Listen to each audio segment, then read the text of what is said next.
Tandem Nomads, episode 180. When it comes to creating your own content for Instagram is that you have to be consistent, not just with how often you post, but actually with the kind of content you come up with. Hello, Nomad Nation. Welcome to Tandem Nomads, the podcast show and entrepreneurship platform where you can find great inspiration and tips to grow a successful portable business and thrive in your global nomadic life. This is your host, Emel Deregi. I'm a business and marketing coach and the founder of Tandem Nomads. One of the ways to grow a successful portable business online is to be present on social media. And today I want to talk specifically about Instagram. I have grown to really love Instagram because I found it such a great place to connect with your audience in a meaningful and authentic way. However, it also depends on what kind of industry you are on. You need to really make sure that your audience is on Instagram. If it's the case, I brought to you today a great guest to share with you some great tips on how to grow your following and your engagement on Instagram. So I want to welcome Carolyn Malasig. Carol, are you ready for this ride? Hi. Thank you for having me. Yes, I'm ready. I'm so excited to have you here. So, Nomad Nation, Carol is half Danish and half Filipino. She grew up in the Philippines, where she used to be an international relations TV reporter before she met her husband and became a diplomat's wife. Due to the conflict of interest and the nature of her husband's job, Carol shifted her area of focus to multimedia lifestyle and turned to freelance journalism. Carol also launched a blog called Almost Diplomatic, where she writes about how one can live a life without breaking the bank. It's also where she shares her travels and her daily adventures as a lifestyle journalist and a diplomat's wife. Carol is a savvy user of video content and is very active on Instagram, where she has over 11,000 followers at the time of this recording. So thank you so much for being on the show. What an impressive journey you have had. I really was so happy to meet you, Carol, because there's so many things about your story that our listeners can really relate to. The fact that you are a diplomatic spouse, lived on the move, and had to give up a little bit your career or make a shift to be able to adapt to this lifestyle, and then started your platform to be able to continue to build your own source of fulfillment and financial independence. So thank you so much for coming on the show and sharing your journey with us. Thank you so much for having me. I am very excited and very happy just to be here and talking to you, having friends in this life that we have. And even though we're far away, this is something that actually truly connects us. So thank you so much for having me. My true pleasure. And we have met through Instagram, and I just realized now that we actually met through Instagram. So it really speaks highly about how powerful Instagram can be to build powerful and authentic relationships. And from the moment we talked on Instagram and then we hopped on a call just to know each other, it was an instant click. And I was really, really excited to get to know you and everything. So you have such a fascinating journey. Thank you. I do think that Instagram is an amazing place to build these relationships. And I wanted to bring you here because you're so good at that. And you've been doing an amazing job on Instagram. Thank you. But, one of the things that I learned from one of my former bosses, because right after I left my TV career, I went into an online news platform, which was still very new in the Philippines back then. And I became their lifestyle journalist right before we left for our posting. And one of the things that my former boss used to say is that your social network on the internet is actually, so your digital social network is your personal social network on steroids. So it just basically means that it's your real friends, sort of, but at the end of the day, it transcends the time difference and also your physical distance. So this is something that I always have in my mind, especially when people are saying like, oh, the internet is so-and-so, or they have something negative to say about it. But for me, it's like, it's always how you use it. So that is also, I'm a big fan of social media. Oh my God, I'm nodding and smiling and amen to that. I think we can wrap this episode. That's exactly what I wanted to just focus the whole message Yeah. here. So I do insist a lot with a lot of my clients and listeners who feel very hesitant with Mhm. social media and connecting with people online, thinking that that's not necessarily authentic, and Yeah. realizing that it's a mindset shift that we need to have to Mhm. realize that not only you can build authentic relationships online, but on top of it, it actually expands your opportunities to For connect sure. with people. Exactly, because with the globalized world and with the internet, which just brings everything at our fingertips, it would be so unwise not to like really harness its power and to be able to reach more people, especially if you're someone with a business or if you're a content creator like me, you would definitely want to reach more people. And of course, the internet is the way to do it. And while traditional media is still something that I believe will last a long time, print is definitely not dead, TV and all of these. But of course, there is a big space for the internet, and it's always better to just be present as much as you can, like in each channel. If you can, why not, right? Yeah. And I'm Mhm. thinking about something, knowing that your background is from journalism. I was wondering, I had the time where I had the feeling, I think things might have changed now, but that Mhm. journalists were very, very resistant to social media because it was almost competition. And Mhm. I wonder what's your thought about that, and what transition did you have to do in terms of identity from Yeah. going from this known reporter on TV in the Philippines. People knew Mhm. you and you were on the TV all the time, to have to Mhm. go to the, to a much different industry. Mhm. How did you Yeah. feel about that? Well, I know that there was a time when, of course, it was it's something new, and I think it's very understandable when there is something new. People are always like trying to wrap their head around what this new thing is. Basically, the internet and having bloggers, content creators, it democratized the way information is shared. And of course, at the end of the day, the media used to be like the gatekeeper of information. So Mm.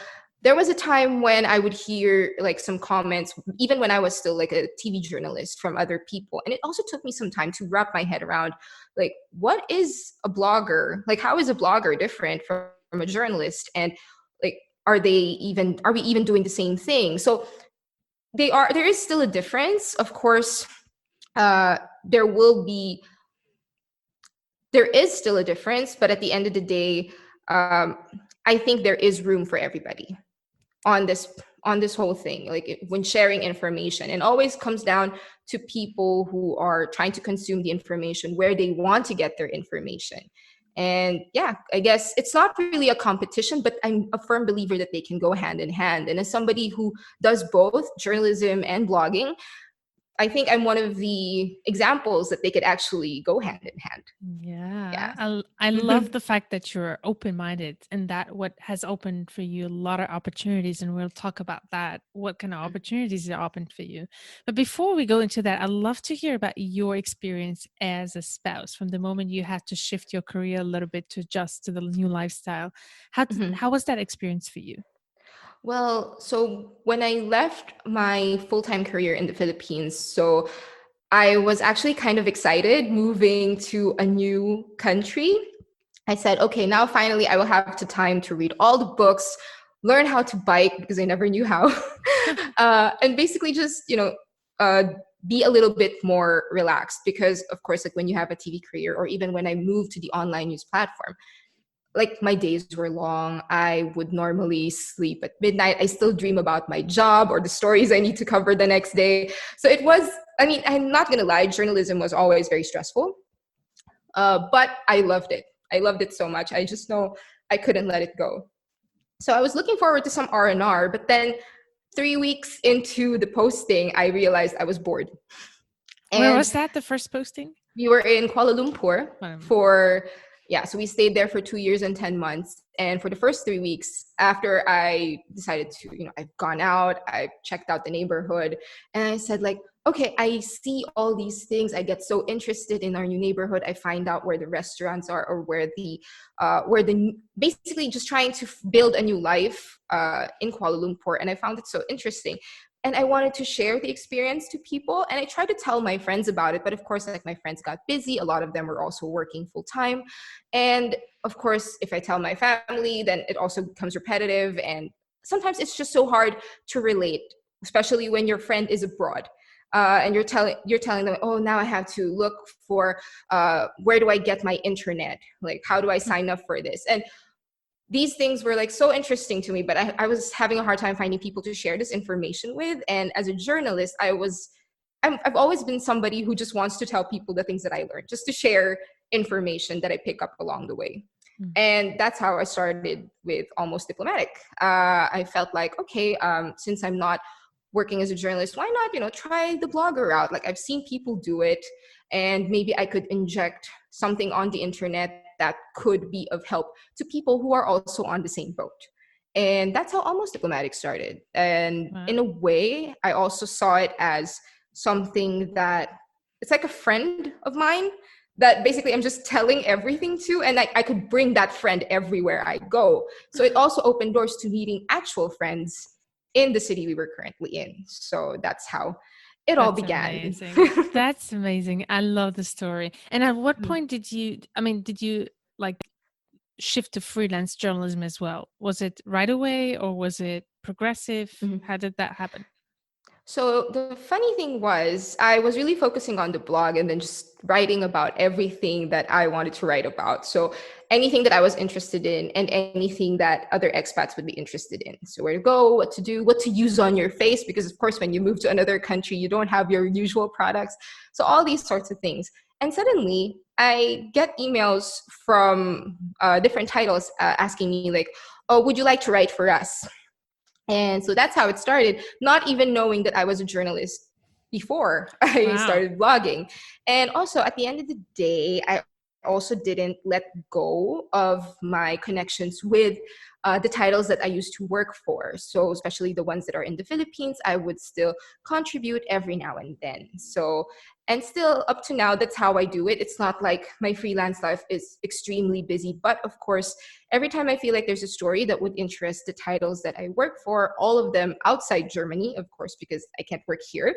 But what I do is I just send stories to them, and yeah, that's how it works, especially in the Philippines. Yeah, they some of them are still interested, of course, with like stories about Filipinos who are abroad, or things that are going on at the embassy, how our culture is being promoted abroad. So some of them are interested, and I send stories back home for that.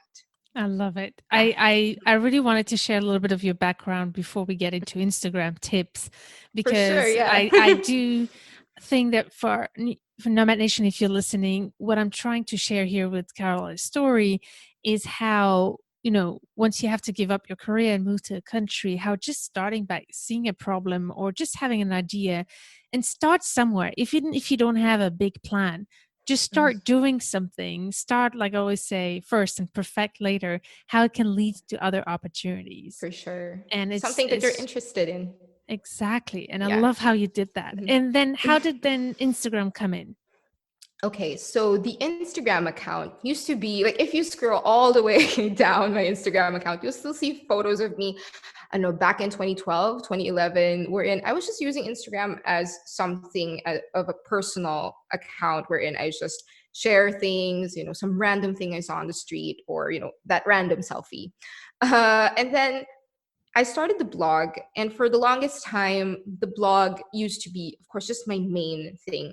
And Instagram and any other social media was more of a support system around the blog.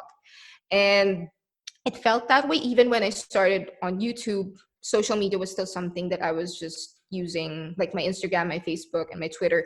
All of them were just being used to drive traffic to my main content platforms, which is the blog and YouTube. But then I realized, I think in the last 2 years, so in a way, I'm also pretty late in realizing the power of Instagram. So in the last 2 years, I realized that it could actually be something that could stand on its own in a way, but still go hand in hand with the rest of my platforms. So I thought that maybe I should put more focus into it as well, because I cannot write every day for the blog. I cannot create a YouTube video every day because, of course, I am a one-woman team at the end of the day. And Instagram felt like an easier way to share content and an easier way to stay in touch with Almost Diplomatic's audience.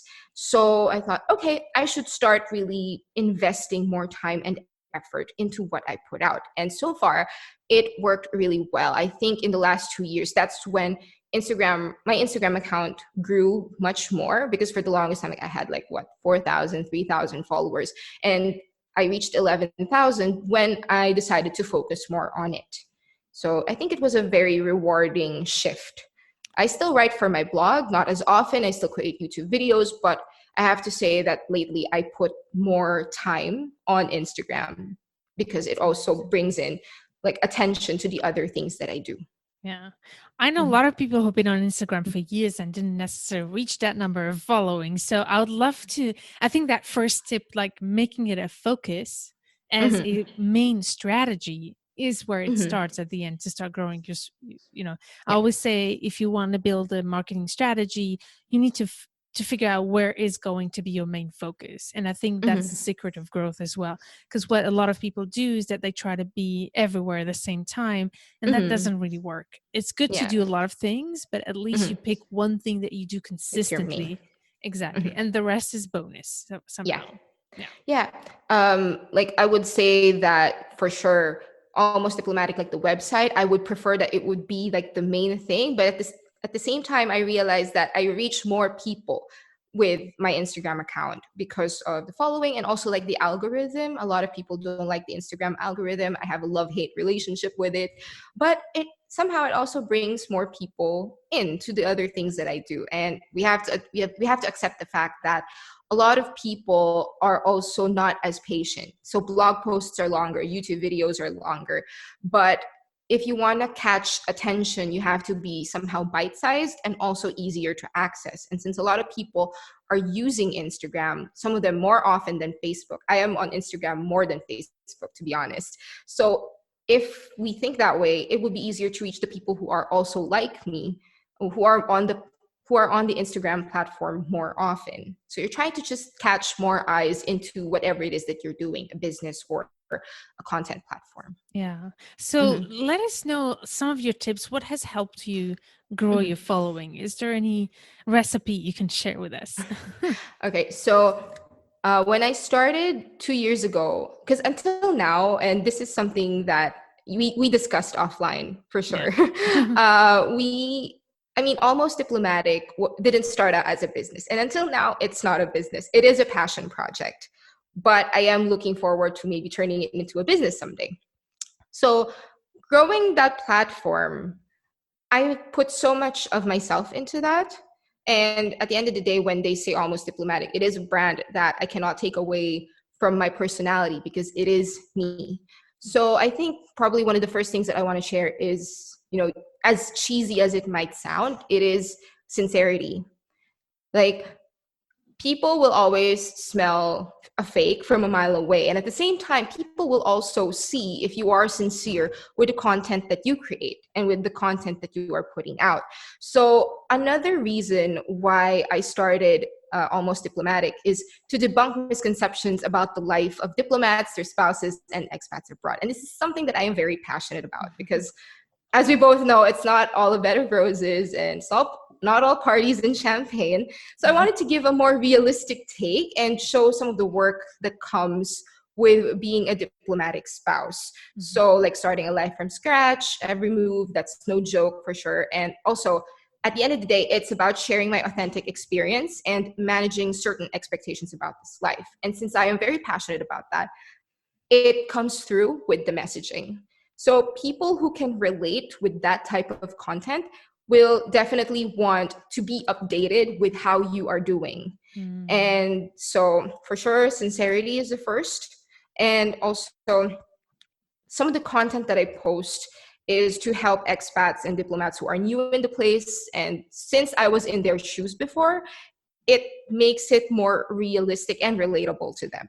So with that, really sincerity and also in a way authenticity, like how authentic is your experience and how relatable it is to them.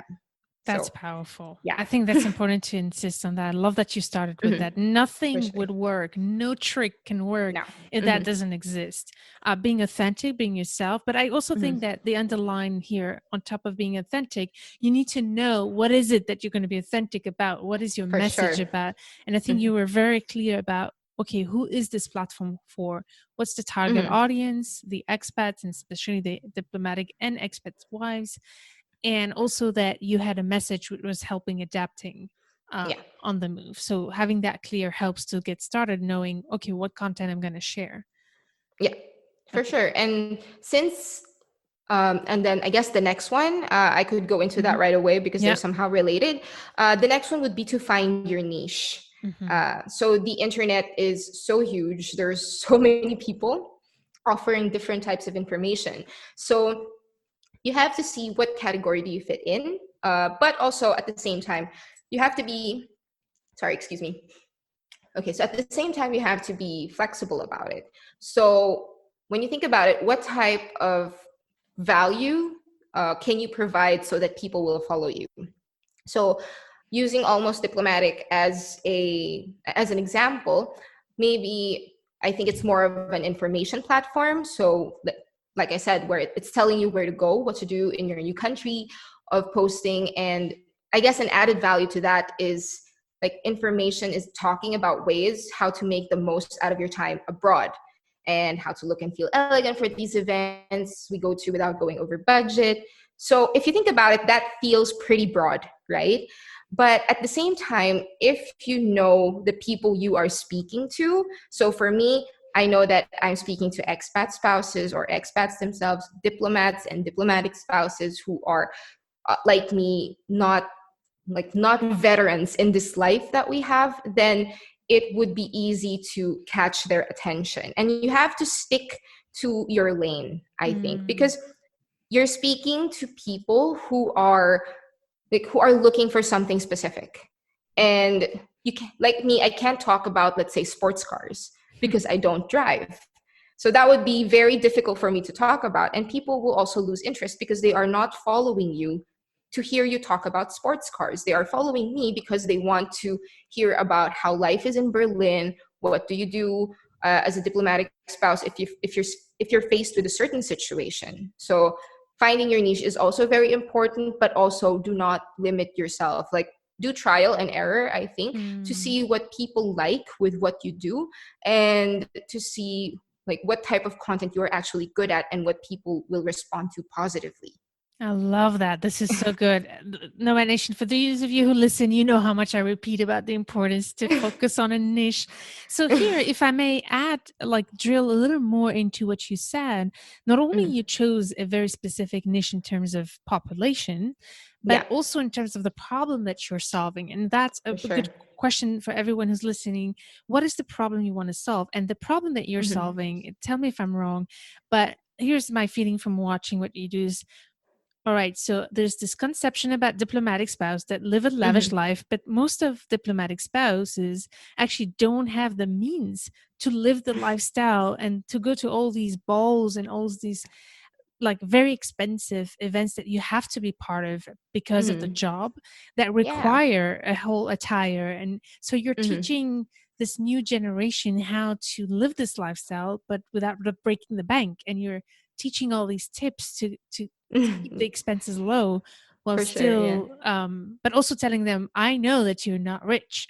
Oh yeah. I mean, and you would know as well that, of course, not everybody is rich, but you still have to be able to represent your country well, have this really elegant dinner. And I like telling people that, it's possible. You don't have to break the bank. You don't have to go over budget. You are able to do it as long as you know where to look or how to put things together. So that's also something I'm very passionate about. And another byproduct of it is I get to promote our culture through Mhm. what I do. And in a way, for us diplomatic spouses, it's one of our like unofficial jobs. Being married to civil servants who are assigned abroad, we're here to also represent our country and our culture. And in a way, almost diplomatic helps out in that. I'm very Oh. happy when people get so excited about our national attire, especially like, let's say I wore this top called the Taterno top. Usually it's a dress, but I turned it into a top. and people got so excited about it. And I felt like I did a good job. Like I was giving myself a pat on the back, like, okay, that was actually content that I'm very happy about and very proud to share. Yeah. So yeah, because it is a passion project, Almost Diplomatic. And the thing is, I'm only learning about how you can actually turn your passion into something that would be profitable for you. I mean, I'm excited for us when we go back to the Philippines and maybe register it finally and actually do something with it that would be more profitable someday. Yeah. But right now, it's a passion project, and I'm really happy like building it up and just getting somewhere with it and reaching more people. Especially with the content and basically just helping out and finding new friends. I'm just happy that I make friends using this Instagram account. And it posted it. Oh, so sorry. Go ahead. Yeah. No, please go ahead. No, I was just saying, I love that you insist on the fact that Yeah. you cannot make it a business now because you're in Germany, but you're waiting to go to the Philippines to register the business. But in the meantime, you're growing the audience so that you have an audience ready for when you can turn into a business. And we'll talk later. Or we can maybe even mention it now. You already have like an interest from companies and brands. Yeah. Into your Instagram account. So tell us more about that. How does that work? How are you attracting the brands who are reaching out to you? So the funny thing is, since I never really saw it as something as a business, I got so surprised, well, pleasantly, when we were in Malaysia, and then I started getting offers from brands so that they could advertise. And I would tell them like, sorry, I don't do paid advertising because I'm not allowed to work in Malaysia, and now that we're in Germany, I'm also not allowed to work here. So, but I am willing to help you promote your brand as long as it aligns with Almost Diplomatic as a brand. So they found me first. I would get some emails and they would ask me if I want to review their product. And of course, I'm perfectly happy as long as it aligns with what I do. But lately, I also don't mind like pitching to brands or like, let's say, establishments or businesses if I feel like I can help them promote what they do, especially here in Germany. So I'm a foodie, so I also get invited to promote certain restaurants, and I am more than happy to do that for them, especially if the food is actually something that I could recommend to other expats and diplomats. This is also helpful for them because, of course, before COVID, diplomats normally need to know where to bring if they have like a delegation or if they need to have like a networking event where they can do this. So it speaks to my audience, and I am so happy to do that for the businesses that are here in Germany as well. And it helps me build like the credibility and the amount of content that I have in Almost Diplomatic because like I said, I want to register it, but of course I want to have like a solid foundation for it before I actually do something with it. And this is, I see as a preparation time for the brand itself. That's amazing. And you're doing a great job. So how did you start getting this following? It's a lot of people, 11,000 people. And yet also, I think the number of following is not, and you said it, I think when we were discussing it, it's not always what matters. So that is something that I want to insist to Nomad Nation. Your number of following is not the most important figure. What matters is the engagement, but it still speaks to your platform that you have so many followers, and that's why the brands are reaching out to you to promote. So let's start first with the following and then the engagement, if it's okay for you, because I think so. What has helped attract so many people into your platform? So I think 11,000 is, I think, a good number for the niche that I selected. Because at the end of the day, I don't expect Almost Diplomatic to, be 150 million followers or something. I mean, that would be great if that happens, but I don't expect it that way because of the audience that I chose. It is not like a big number of people, but it is big enough for the audience that I needed. So, and I have to say that even before I reached 5,000 followers, brands were willing to work with Almost Diplomatic because they see that there is a reason why people read what I write, and there is a reason why people would actually be open to trying the things that I am sharing about. So I would say that following is always like the number of followers that you have, that is just a vanity metric.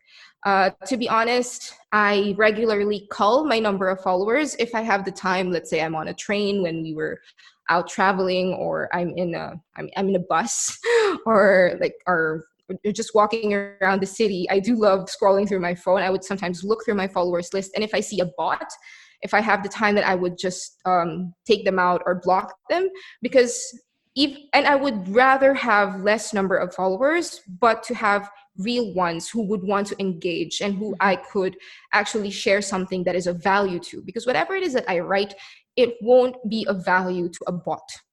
But of course, you can't stop them from following you, and you can't stop them from commenting, "Oh, this looks yummy," on a photo of a book, right? I mean, it doesn't make sense. So you know that they're just fishing for engagement, or doing this because they're a bot, or trying to increase their number of, let's say, followers, or people looking into their account.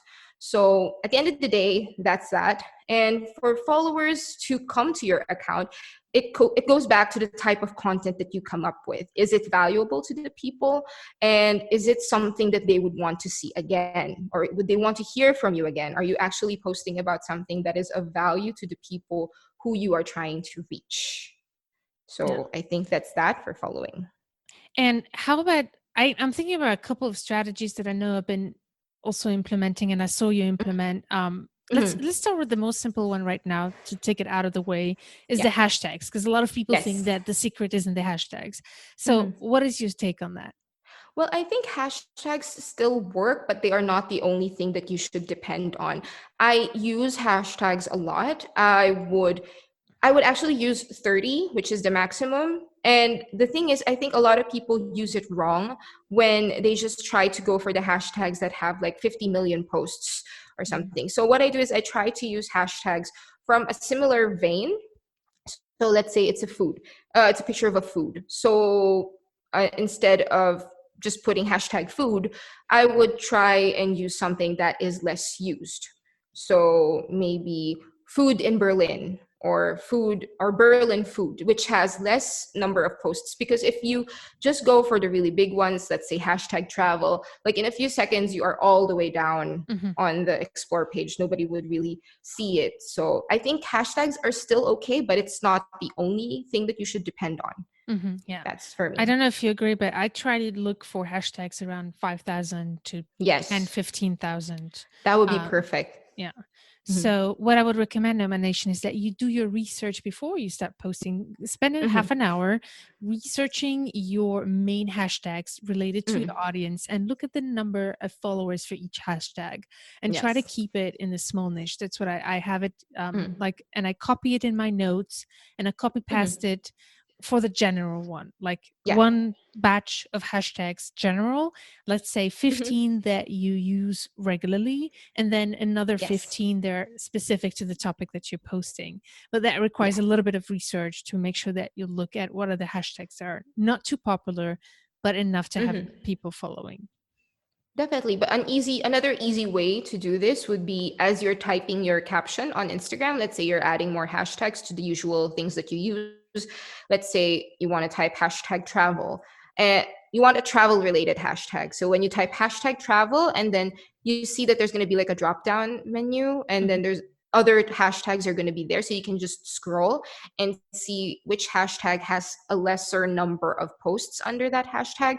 And as long as it still is related to the photo that you are using, then of course, by all means, go for that. Exactly. Yeah, I love that. So the hashtag is good. Not the main strategy, but quick tips about that. I think the second that we have to talk about is the importance of engaging. A lot of people post something and leave and wait for people to engage with their posts. Yeah. And I'm like, no, I think if you want to be on Instagram, you need to be the one active on other people's accounts too, and creating those relationships. So can you give us some insights on that?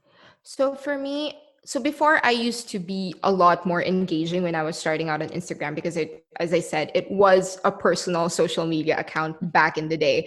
And lately, I think in the last couple of years, I've been a bit more like, I would post and then leave. And that was such a bad thing to do. This was during the time when the number of my followers they were like plateauing, and I don't really get much people commenting or liking the posts. So I realized like I must have been doing something wrong. And after that, I decided to get back into Instagram because, as I said, I do have a love-hate relationship with it. Every now and then, I would get a burnout, and especially when I'm busy, it's hard for me to keep track of everything on my Instagram. So lately, I decided to post and stay online for a little bit longer, maybe wait for people to comment and then just reply to them. Because the more people engage with your content and you reply to them, the more Instagram boosts it up in the algorithm. Mm-hmm. So it's a little bit difficult. You're fighting with a lot of other accounts trying to get a space on someone's timeline. So the more you engage with a certain account, the more chances of their followers finding you, or them having more of like a desire to engage with you further, because at the end of the day it is a social media platform. You have to be social. And yeah, I admit that I do get burned out sometimes, because especially, like, as you know, I try to reply to every message and I try to reply to every comment. It takes a lot of time and effort. It takes a lot of work. And I do admit sometimes I feel like I have carpal tunnel because of replying, but I really do feel that you have to do that. That's something that I would do. And I think, when was this? I think 3 months ago, I realized that I don't see as much content from the other diplomatic spouses that I follow on Instagram. And this is why I started like a small group, which you're also in. Like I said, I wanted to be able to see the content that my fellow diplomatic spouses are posting so that I could engage with it. Because the more accounts engage with the content of my fellow diplomatic spouses, the more it also boosts their account. And this in a way is also like collaboration. So that's why I have this little group of us diplomatic spouses, around like 10 of us, wherein we can, tell everyone like, hey, so I just posted a piece of content. If you guys are interested to like it or comment, then feel free. But it's not like it's a required kind of thing. It's just that, you can drop something there, because it is a group of women who are interested in the content that these other women are also posting, because basically we're all in the same boat. So in a way, I think that also worked for all of us who are in that group, because we are reaching people who are interested in the same topics. Like the people who follow Tandem Nomads would probably be interested in the content Almost Diplomatic comes out, and all the other ladies who are in our group, like Glober Web, who is posting about activities that you can do as an expat, or like the other ladies that we have there. So shout out to Tanya. shout out to Tanya and all our other lady friends. So some of them are also bloggers. So I think it makes sense to actually like just engage with each other to boost each other up. Because actually one of the things that I want to mention as a tip is to actually form genuine connections with the people that are following you as much as you can, especially if the following that your Instagram account is still not as big and still not as hard to manage, let's say, as someone with 50,000 followers who they probably get like a ton of messages. And as you grow, it would be very difficult to reply to everyone, but do try to make genuine connections with them. Because personally, when I started Almost Diplomatic, I also wanted to make friends because I felt alone when I was in Kuala Lumpur. I didn't know anybody aside from my husband and the people that he works with in our embassy. So I wanted to meet more people, and that was such a great way to do it, like having your social media work for you. So having genuine connections also really boosts your account. And even with like strangers that you meet like quote unquote meet online, they could actually help grow your account. Definitely. Exactly. I love that tip of organizing a group, a chat. It's a messenger group inside Instagram, and you just post a link of your post. That's it. And there's another one if we want to, and there's another group you created for when we want to talk to each other, so that we don't confuse and get lost. Just so we don't confuse it. Yeah, I love that tip. Sure. So Nomad Nation, I would think this is something that you could do with a group of friends who are in the same sphere as you, and organize this chat and just support each other that way. I love that. Another thing, I don't know if you do that, but I try to be on Instagram before I post and try to engage with other people's content before I Yeah. post. And then I Yes. post and then I stay a little longer to answer, because the quicker you answer, the more the algorithm Brings you will up. pick that up. So that's Yeah. also another tip. So as we can see here, there's no magic trick. And I know Yeah. that some people will offer you to pay to boost your followers, but that will be just another artificial.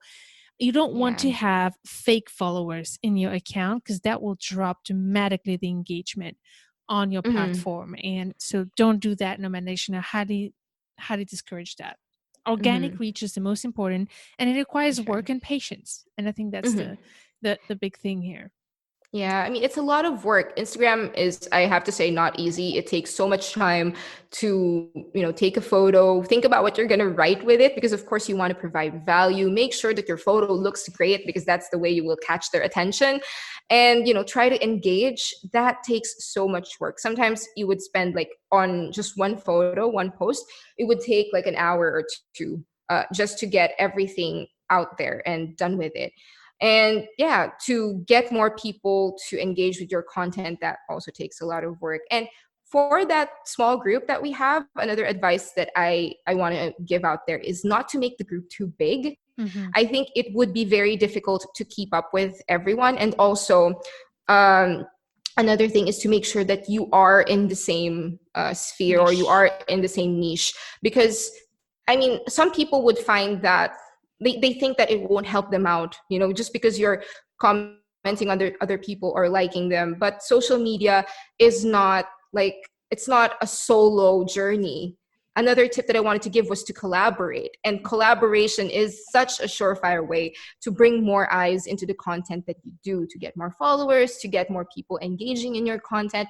Because if you collaborate with the right people, with the people who can enrich the content that you make, the way that you can, make their content enriching as well, then these fruitful collaborations would lead to more people engaging with what you do. So that's also something that I think is very important. It's not a solo journey, it's a journey that you can take with other people. That's So amazing. I love that you say that. Yeah. So you touched upon the importance of having good pictures. I kind of want to share.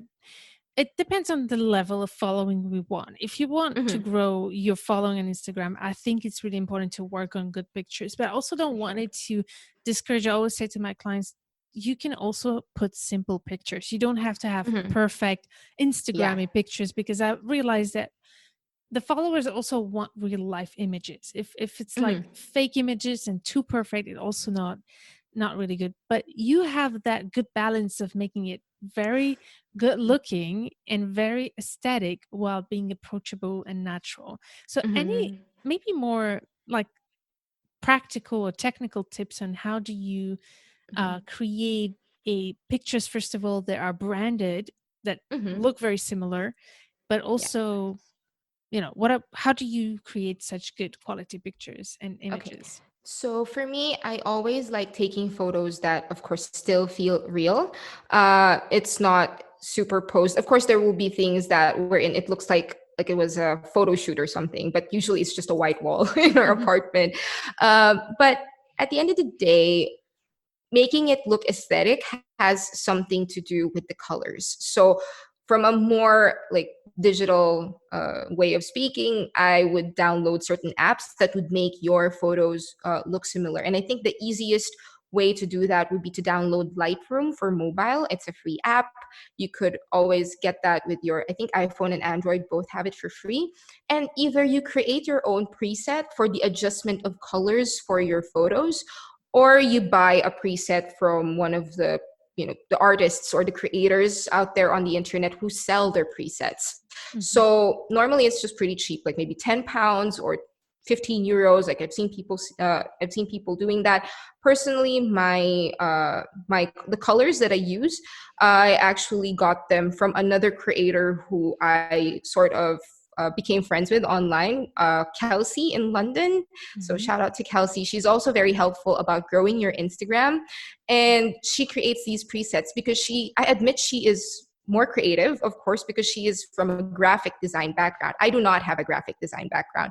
And some people get surprised with that. But they think that it's all me, but I always say that, these presets I actually got from another person who is selling their presets. And, supporting other businesses is always like a great way to go. So I got her presets that she was advertising, and somehow it worked for the look and feel of my brand. So just look for somebody who's selling the presets that would speak to your audience in a way that matches your brand. Don't just buy some random person's presets just because you think that their photos would look great. You have to find presets that would match you and your brand. Exactly. So, or you could make your own if you're creative, or if you have a graphic design background, or if you find that your own presets look great on their own, then perfect. That's great. And another thing that I got into when it comes to aesthetic is I like posting quotes and also information as text on the photo. So to create that, I have an account on Canva. Mm-hmm. So that can be a free resource, or you can also pay for their monthly membership so that you can use their pro features. So I like creating quotes, and I think that they are very engaging when it comes to trying to get the attention of your audience, and especially if you put like a caption that they can relate to, so that can also help bring up your engagement. So don't really stress so much about the photos, especially if that is not something that you consider your strength. Just focus on what you think you're good at, Mm-hmm. and it will follow. Exactly. A lot of the other things that you can improve on, you can also watch YouTube videos for, especially for like taking better photos or editing your photos better. They are all available on the internet. Yeah. So that's also something. It's very easy. Yeah. I will put the links on the show notes of this episode of the resources you mentioned. Again, like making friends on the internet is actually something that you could also get into. Of course, you have to be careful, but it's nice to find people that you can actually connect to. And I think Kelsey's content connects with me the way Tandem Nomad's content connects with me, and all the other diplomatic spouses that I follow and engage with. So it feels like I'm just hanging out and commenting on friends' posts, but at the end of the day, that's also boosting us up in the algorithm. I think if there's one secret is this one, is that if you want to grow your engagement, you need to engage with other people. It's as simple as that. For sure. So it's as simple as that. Exactly. And the last thing that you already mentioned, but I want to insist on it, is consistency. You mentioned that. So how often do you post? Okay, so when it comes to consistency, it doesn't just mean about how often you do it, I feel. For me, so you have to be consistent in posting, but also with the message that you post. So the kind of content that you come up with. And I'm a firm believer of all killer, no filler. So especially on the feed. So on the feed, I'd rather not post today if I don't have something that I think is worth it for the feed. I make sure to post every day on stories to make sure I engage with people. I would probably post a poll and ask my followers like how they're feeling today, or how do they feel about this hair, because like yesterday I woke up with really bad hair and I said, do you want to see how I would fix this? And a lot of them said yes, actually. So then that also gives you an idea for upcoming content. That's through Instagram stories. That's through Instagram stories. Instagram stories I post every day. But for the feed, I would make sure that it is something that is worth that space. So it is more valuable real estate. And I would prefer that I post something that is engaging and something that would get more attention, compared to, let's say, posting something that, okay, I don't have anything today, but let me just post this random photo and this random caption that doesn't really provide any value to the people who follow me. So what happens is nobody would engage with it, or not a lot of people would like it. So then it brings down your engagement rate.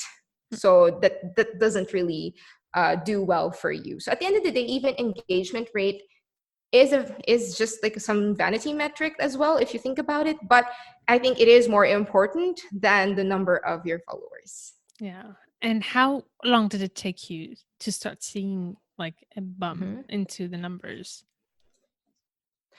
A bump into the numbers, like after I started doing this, So I think when I moved to Berlin, that was in 2017. I think I started focusing more on Instagram around 2018, late 2018, and I think I grew my Instagram by more than half of the number, In and one by year. doing, I think that's a little over a year, I think, or almost 2 years. Still, it's not an overnight thing, definitely, Mhm. but at least like you gain more traction, I Mhm. think.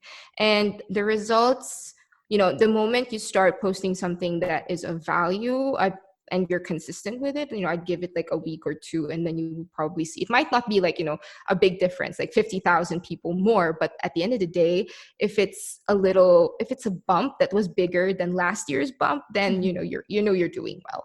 That's amazing. Yeah. Yeah. Thank you so much for these great tips. And we can Oh, continue thank for you. hours, but we covered a lot already. Is there anything else you'd like to share before we say goodbye? Mm, I think I just want to really stress on how your social media is actually something that you can use to make genuine connections. Mhm. So, since we started like our little group of diplomatic spouses, I've met new friends, you included, So and happy. I yeah, and I think it really makes life easier. So, of course, it always goes back to how Almost Diplomatic was started to be of help to others, and also to help me cope in a new city that I am in, to get to know the city better and to get to know the people, help me adjust faster. And it always goes back to that. And I feel like having Almost Diplomatic with me has given me an easier way and a bigger platform to reach more people and make friends with them. So if you have this genuine interest with other people, especially with the way you engage with them, people will feel that, and they would be more than willing to return the engagement back and have like a genuine interest in what you do. Because I see people who implement like this engagement strategy by commenting on others' posts, and it just feels like you look at their comment and then you're like, did you even read what I said? Because Exactly. sometimes people do that, and of course people would feel that, okay, that's just some other person who's trying to fish for engagement. Mhm. So if you are someone who's very genuine, who just have like this genuine interest for other people, it always comes through. And that is also something that I like sharing to people who ask me about networking, because this is also something that we do a lot as diplomatic spouses. And for me, it all boils down to having genuine interest with other people, to be more social and to have engagement. So Mhm. It's everything like in else real life. follows. Like Yeah. Instagram is like real life. It's just the Yes. same. Yep. It's real life, but it's just on your phone. So, try to keep it as authentic and as easy as possible if you can. So, Yeah. if you are on Instagram, who you really are in real life, half of the stress would be gone. Yeah. I Yeah. love Goes that. back to sincerity. Yeah, that stress will be gone if you're just yourself. I love that. That's a wonderful Yes. way to end. And how can we find you? Where's the best places to find you and see Oh, that for and sure. create that connection with you? Oh, please, please. I'm on Almost Diplomatic on Instagram. If you message me, I will. Sometimes it takes a while, but I do reply, as my friends on Instagram know. I love posting about life as a diplomatic spouse, living in Berlin, and things that I really find interesting. So, That's yeah, fantastic. hope I to see you guys absolutely, there. yeah, it's Yeah, absolutely fascinating. I love what you're putting out there. So thank you so much for your thank great you. work and sharing your great tips here. I really appreciate it. Thank you so much for having me, love. My pleasure. So, Nomad Nation, I hope that you really got a lot of insights from here and that you understood the main message. There's no secrets, but I hope that the little tips we shared with you here will help you get started. Let us know in the comments what is your experience and what were your biggest insights. And I look forward to meeting you in the next episode. Stay tuned to turn your challenges into great opportunities.